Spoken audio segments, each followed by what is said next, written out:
सिंधती जी मुक़दस मिठी जो कसम खणी थो करियां त मां तरक़ी पसंद पार्टी जे मंशूर ऐं आइन सां वफ़ादार रहंदुमि।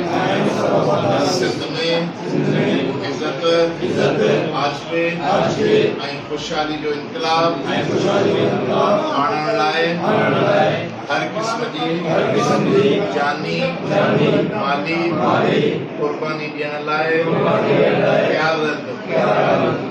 मां पार्टी जे ज़िम्मेवार जी हैसियत में कंहिं बि फ़र्द जे ख़िलाफ़ का इंतकामी कार्रवाई न कंदुमि ऐं पंहिंजूं समूरियूं ज़िम्मेवारियूं